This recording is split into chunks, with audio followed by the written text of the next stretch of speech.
السلام علیکم خواتین و حضرات، میں ہوں آپ کا میزبان امتیاز احمد کوکب۔ جعفر ایکسپریس ٹرین پچھلے تقریباً 48 گھنٹوں میں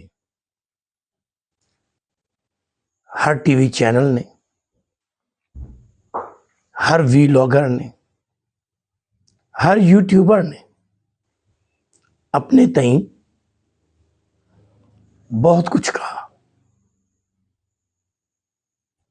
لیکن میرا سوال یہ ہے کہ جب ہم ملتان روڈ سے یہ رنگ روڈ پر چڑھتے ہیں تو پولیس کی فوج ظفر موج وہاں کھڑی ہوتی ہے۔ کسی گاڑی کو بھی بغیر چیکنگ کے رنگ روڈ پر چڑھنے نہیں دیا جاتا، اور شناختی کارڈ چیک کیے جاتے ہیں۔ بھائی کہاں سے آ رہے ہیں، کہاں جا رہے ہیں، یہ سب کچھ پوچھ گچھ ہو رہی ہوتی ہے۔ تو یہ اتنے دہشت گرد بولان میں پہنچے کیسے؟ میرا سوال یہ ہے، اور خاص طور پر پھر وہ اسلحے سمیت کیسے پہنچے، اور پھر اتنی تعداد میں 40 بھی بتائے جا رہے ہیں، 50 بھی بتائے جا رہے ہیں، 60 بھی بتائے جا رہے ہیں۔ پھر وہ کیا ایک ایک کر کے وہاں پہنچے؟ کیا وہ پیدل وہاں پہنچے؟ کوئی کنوینس استعمال کی؟ اسلحہ وہاں کیسے پہنچا؟ اور اگر اسلحہ ان کے پاس تھا تو وہ اسلحے سمیت وہاں کیسے پہنچے؟ میرا یہ سوال ہے کہ تب جن ایجنسیوں کا کام ہے، جن اداروں کا یہ کام ہے کہ وہ ہر شخص کی تلاشی لیں، وہ پیدل جا رہا ہے، وہ ٹرک پہ ہے، بس پہ ہے، ٹرین پہ ہے، اپنی کار پہ ہے، موٹر سائیکل پہ ہے، چنگچی رکشے پہ ہے، سب سے پہلے تو ہر شخص کی تلاشی ہو۔ یہ میں روزانہ جاتا ہوں فیروزپور روڈ پہ، تو گجو متا کے قریب بیریئر لگے ہوئے ہیں، اور پولیس کھڑی ہوتی ہے، پوچھتی ہے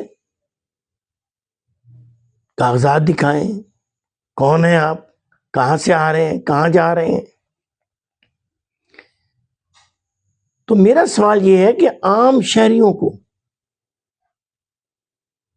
پوچھ گچھ کے بعد سفر کی اجازت ہے، تو ان دہشت گردوں کو کوئی پوچھنے والا نہیں ہے؟ یہ میرا سوال ہے۔ پھر گاڑی کوئٹہ سے روانہ ہوئی 9 بجے، اور کہہ رہے کہ 12:30 بجے کے قریب وہاں پہنچی ہے۔ تو یہ 3-3.5 گھنٹے جب تک گاڑی ٹنل نمبر 8 پر پہنچی مشکاف کے علاقہ میں،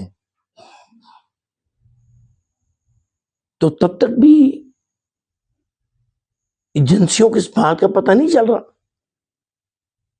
کہ وہاں کیا ایکٹیویٹی چل رہی ہے، اور پٹڑی کو بم سے اڑانے کی تیاری کر رہے ہیں لوگ، اور ہمارے ادارے جو ہیں وہ سب کے سب کہاں تھے؟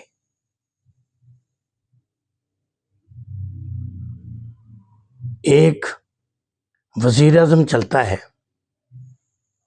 ایک صدر چلتا ہے، ایک چیئرمین سینٹ چلتا ہے، ڈپٹی چیئرمین سینٹ چلتا ہے، اسپیکر قومی اسمبلی چلتا ہے، ڈپٹی اسپیکر چلتا ہے، وفاقی وزراء چلتے ہیں، صوبائی وزراء اعلیٰ، گورنرز، اسپیکرز، صوبائی وزراء،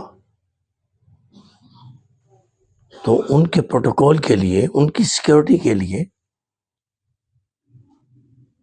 کتنے لوگ جو ہیں وہ ساتھ چلتے ہیں.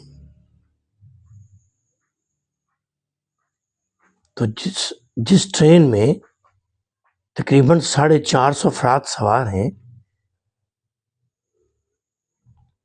اس کے لیے کتنے گارڈز تھے. اور پھر خاص طور پر ٹرین میں تقریباً آدھے مسافر وہ تھے جن کا تعلق مختلف اداروں سے تھا، فوج سے تھا، آرمی سے تھا. تو یہ جو سوال میرے سینے میں ابھر رہے ہیں، جو تاثرات میرے جنم لے رہے ہیں، میں نے وہ باتیں نہیں کی، یہ تو ہم نے سب نے سن لی کہ 450 مسافر تھے، اتنے دہشت گرد تھے، اتنے سویلین تھے، اور سب کے سب دہشت گردوں کو جو ہے وہ ہمارے آرمی کے دستوں نے جو ہے وہ ہلاک کیا ہے. اور ہمارے 4 جوان بھی شہید ہوئے ہیں، اور 20 سویلینز بھی جو ہے وہ شہید ہوئے ہیں. لیکن یہ 20 سویلین تب شہید ہوئے ہیں جیسے انہوں نے پکڑا اور مارا. لیکن جب ہمارے ادارے نے، آرمی نے اور دیگر اداروں نے، جتنے بھی آرمیڈ فورسز ہیں، جب انہوں نے آپریشن شروع کیا، تو اس وقت پھر میں سلیوٹ پیش کرتا ہوں ان آرمی کے جوانوں کی، آفیسرز کو سلام پیش کرتا ہوں جنہوں نے تن دہی سے ان کو ہلاک کیا، دہشت گردوں کو. اور پھر جو ایک سوال اور جنم لے رہا ہے میرے دل میں، وہ یہ ہے کہ اس جعفر ٹرین ایکسپریس کا جو معاملہ ہے، اس دہشت گردی کا جو معاملہ ہے، بم بلاسٹ، پھر کم از کم 1 گھنٹہ فائرنگ، ہمارے جو میڈیا ہے وہ کہاں تھا؟ اس نے تو کوئی خبر بریک نہیں کی. لیکن اس وقت دنیا بھر کا میڈیا جو ہے وہ یہ خبر بریک کر رہا تھا. تو چاہیے تو یہ تھا نا کہ جو ہمارا مین اسٹریم میڈیا ہے، جو ہمارا سوشل میڈیا ہے، وہ بھی کوئی اپنی آواز بلند کرتا. ہمارے وزیر داخلہ سامنے آتے، اسی وقت ہمارے وزیر اطلاعات و نشریات سامنے آتے. جب انڈیا کا میڈیا ہمارے ملک کے خلاف، ہماری فورسز کے خلاف بول رہا تھا، تب ہمارے وزراء کہاں تھے؟ اور سوشل میڈیا پہ زور و شور سے بات ہونی چاہیے تھی تاکہ لوگوں کو اطمینان ہوتا. تو سب سے اہم بات ہے کہ اس سارے واقعے کا ذمہ دار کون ہے؟ یہ سوال ہے. پہلے تو یہ ہوتا تھا کہ دہشت گردوں نے جو گیس کی لائنیں بچھی ہوئی ہیں ان کو اڑا دیتے تھے، یا پھر صرف پٹڑی اکھاڑ دیتے تھے. تو اس طرح کے کام کرتے تھے. بسز کو روکتے تھے، شناختی کارڈ دیکھتے تھے اور ان کو مار دیتے تھے. اس مرتبہ بھی انہوں نے ٹرین میں یہ کیا ہے کہ آپ اپنی اپنی شناخت کروائیں. تو جن کی جان لینا چاہتے تھے ان کی بھرپور جان بھی لی انہوں نے.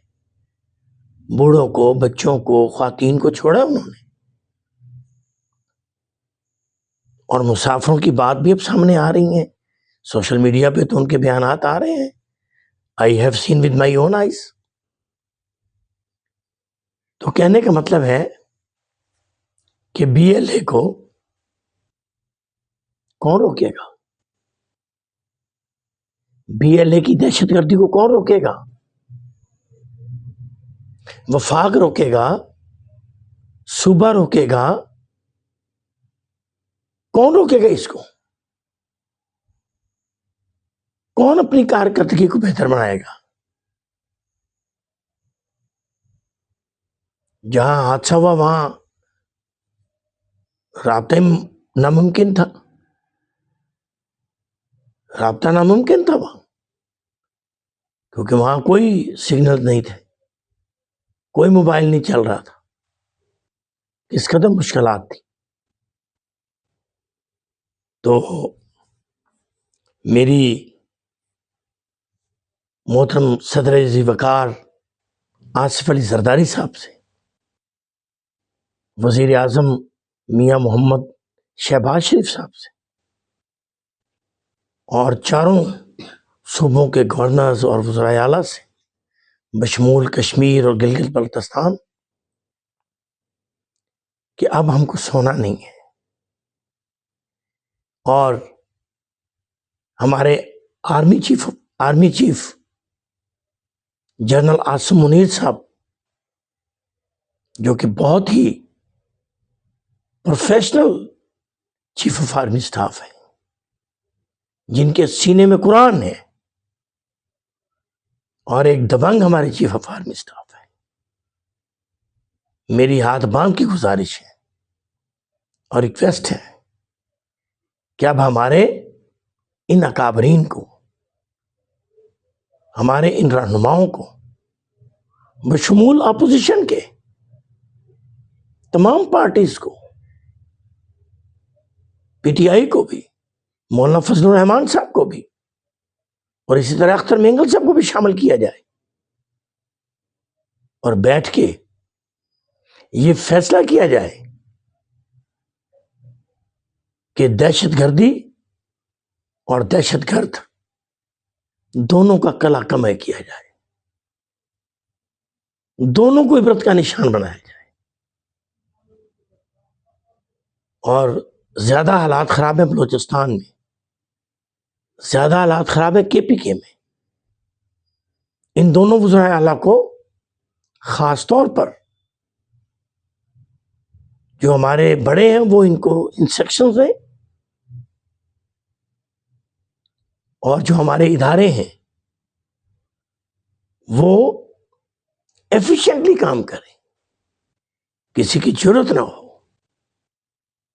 کہ وہ پاکستانی ادارے یا پاکستانی قوم کو للکارے یا اس طرح سے کوئی یرغمال بنائے. تو میں آخر میں پھر بھی خراج تحسین پیش کرتا ہوں ہمارے جو فوج کے ادارے ہیں، انہوں نے جانفشانی سے ان یرغمال لوگوں کی مدد کی اور بحفاظت ان کو مختلف جگہ پہ پہنچایا. اور پھر خاص طور پر میں بڑا خوش ہوں جب دیکھا کہ اس ٹرین کا ڈرائیور، اس ٹرین کے ڈرائیور کے ساتھ اسسٹنٹ ڈرائیور اور دیگر عملہ جو ہے وہ بھی بحفاظت وہاں اسٹیشن پہ پہنچا ہے، اور بڑے رقت امیز مناظر دیکھے گئے ہیں. پورے پاکستان نے سکھ سانس لیا ہے. تو میں آخر میں ضرور کہوں گا کہ پاک فوج زندہ باد، پاکستان پائندہ باد.